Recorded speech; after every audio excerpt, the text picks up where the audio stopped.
So last time we talked about, largely we talked about amino acids and started talking about peptides, right? And so we learned that we can sequence peptides. How do we sequence peptides? What's the first step? Determine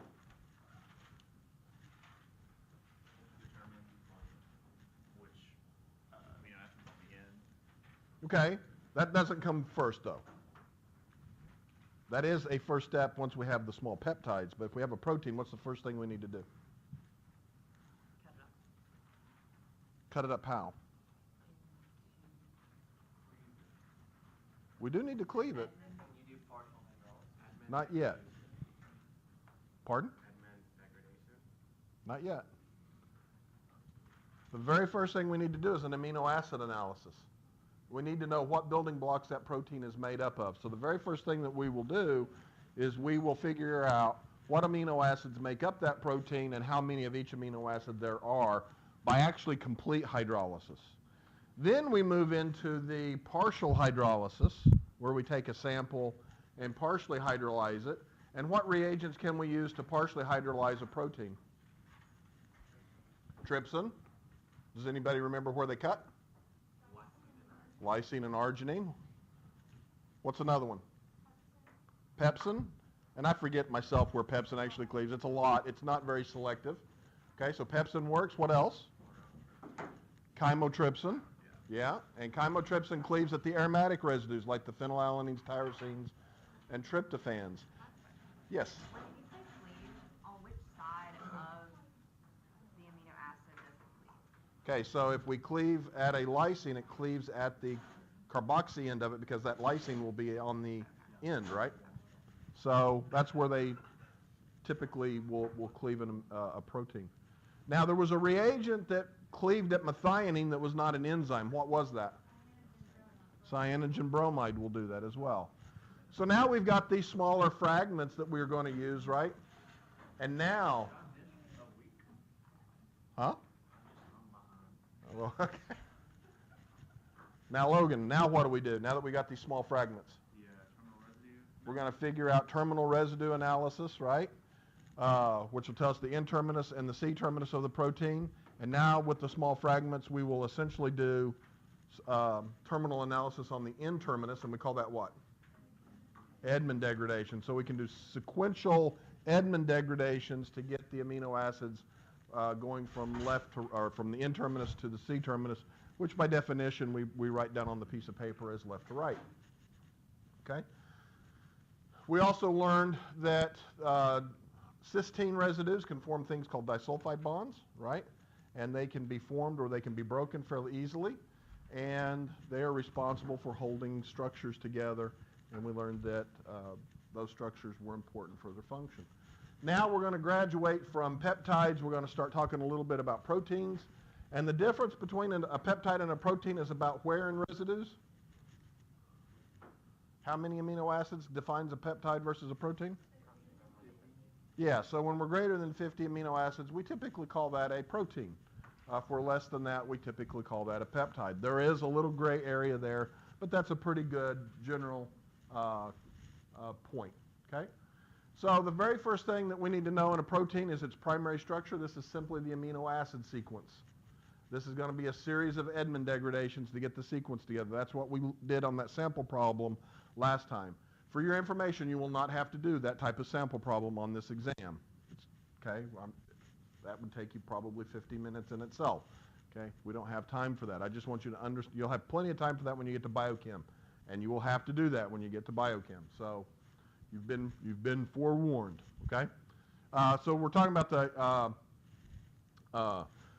primary sequence, or primary structure is the amino acid sequence. It is just like words on a page. Okay, the sequence of the words come in. Now the secondary structure, that's the local hydrogen bonding scheme. Okay, so the primary sequence doesn't take into account any hydrogen bonding. It's just how the amino acids are linked together. But those amino acids, once they're linked together, will start to interact with one another through hydrogen bonding. Okay, and this is called secondary structure.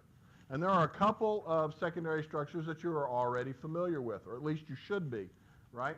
And that is the alpha helix, right? A corkscrew is basically an alpha helix. And what happens is the amide hydrogen on one residue will interact with the carbonyl oxygen of another residue, usually a little over 3 or 4 amino acid residues away, and that starts to form these little loops which coil up and make an alpha helix. Okay?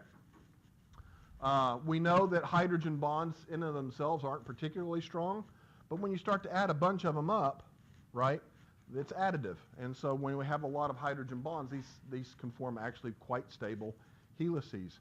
What amino acid residue or amino acid that we talked about would not be able to participate in alpha helix hydrogen bonding scheme?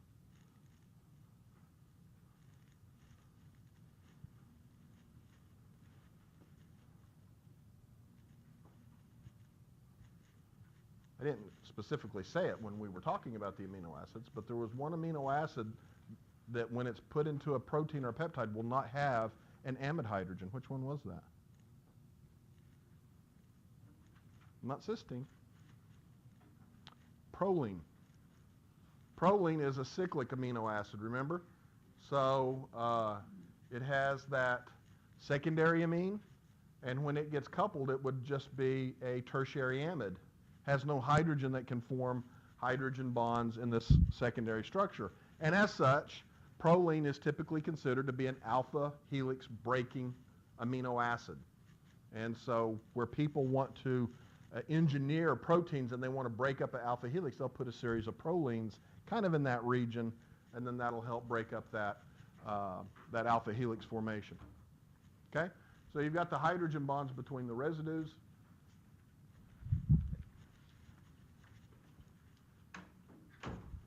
Okay, so that local hydrogen bonding scheme of the alpha helix. Now, if you tried to build an alpha helix with your model kit, we could take everybody's model kit in here and probably not build a very big one. There's a lot of atoms, of course. And so biochemists kind of cheat,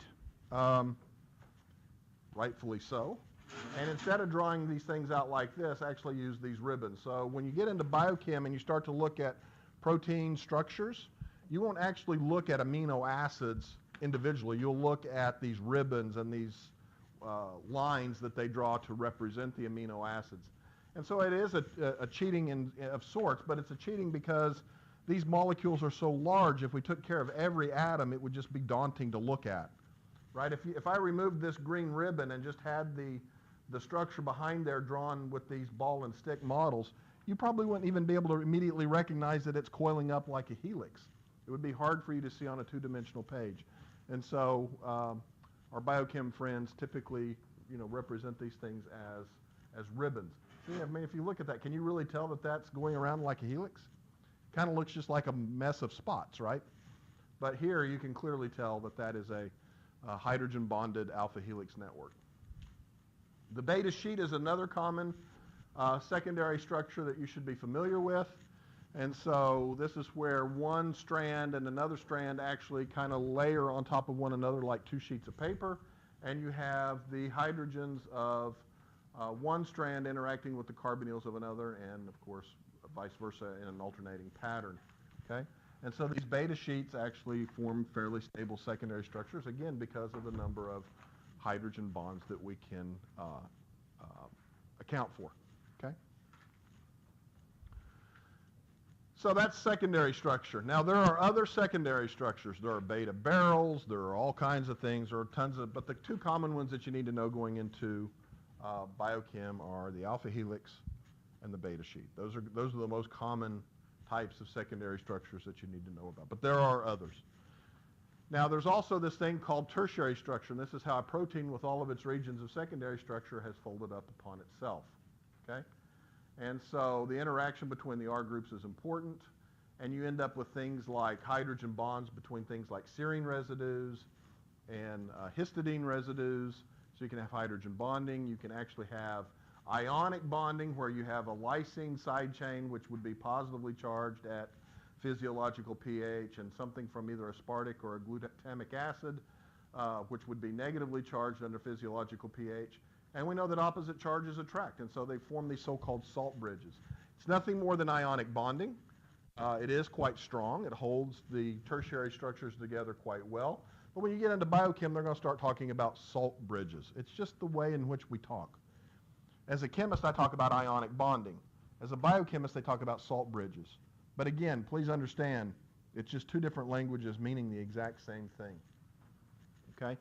So how many of you have maybe a grandparent or something that had one of those old kitchen phones that had the long coiled, you still have one? Okay.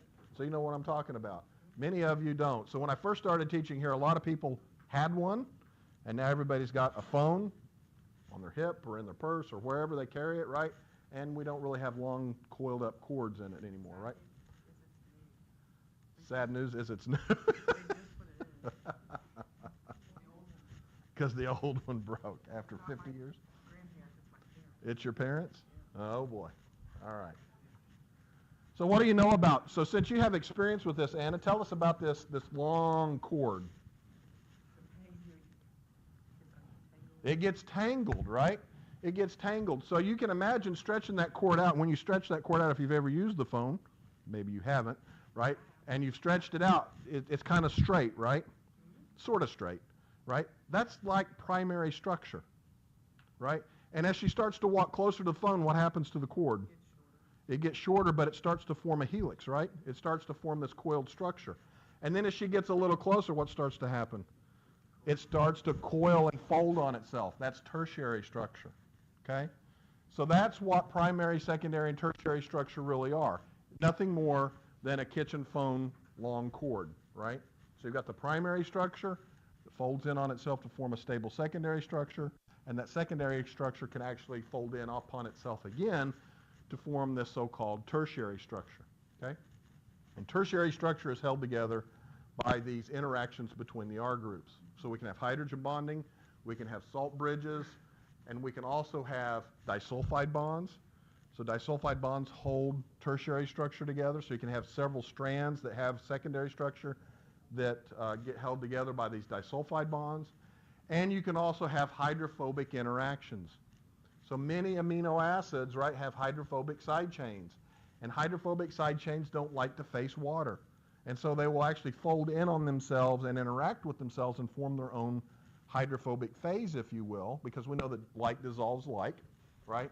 And so these hydrophobic interactions can actually be quite important as well. So all of these intermolecular forces, with the exception of the disulfide bridge, which is actually a covalent bond, all of these things are reversible, right?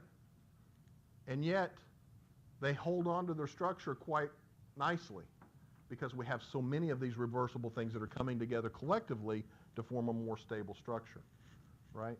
It's kind of scary to think that your function of your proteins and your enzymes, which you rely on for life, are just a few degrees in temperature or just a few tenths of a unit in pH of completely falling apart and you dying. I'm just going to say it, right? This is why when you all become physicians and you have a person coming in with a high fever, you take it seriously because that means they're dying. Their proteins are denaturing. Their functions are no longer functioning. You have to bring the fever down. If you have somebody that came in on a drunken stupor and their pH of their blood changes, you have to do something immediately because the pH has changed to an area where the structures of their proteins are starting to change, and so their functions are starting to change, and they're not working right anymore, okay? And so we really do depend on these weak intermolecular forces to come together to keep us working, okay? And so it is an uphill battle all the time, okay? So that's kind of what you might see with a tertiary structure. So everywhere we see the little coils, those are what? Those are alpha helices, and everywhere you see these ribbons with the arrows, what are those? Those are beta sheets, and everywhere where we just see these little things, these are random, they form no secondary structure, so they're kind of random. They can flop around an awful lot, okay? So, and then all of these secondary structures come together to form a unit through these other intermolecular forces to form the tertiary structure. Now, that could be it, but there's actually one level more, and what is that? Quaternary structure. That's right. And quaternary structure is how different protein tertiary structure aggregates form into a larger unit. So something like that, okay? That's hemoglobin. It so-called has two alpha and two so-called beta subunits that fit together to make the whole hemoglobin molecule, okay? And you can see kind of the part there, the heme part, but here's all the globin part, if you will, the protein part, right? It's pretty large, and this is responsible for the transport of oxygen and carbon dioxide, right? And so you have all of these primary structures coming together to form secondary structures. Those secondary structures form tertiary structure subunits, and then those subunits are coming together to form a larger, more functional unit, okay? And that's all the biochem I'm going to teach you. You have everything you need to get to when you go into either Biochem 420 or 421. So many of you I know are pre-med. How many of you are planning on taking Biochem 420? Principles, yep. Okay. So you will cover a lot of this kind of stuff again in 420. You will cover this again in 421, but in more depth. So 420 is a principles course, which covers a broader range of topics. And, you know, whereas 421 pretty much so covers the protein stuff really, really well and goes into it into a little more depth. Okay, so that's what we needed to know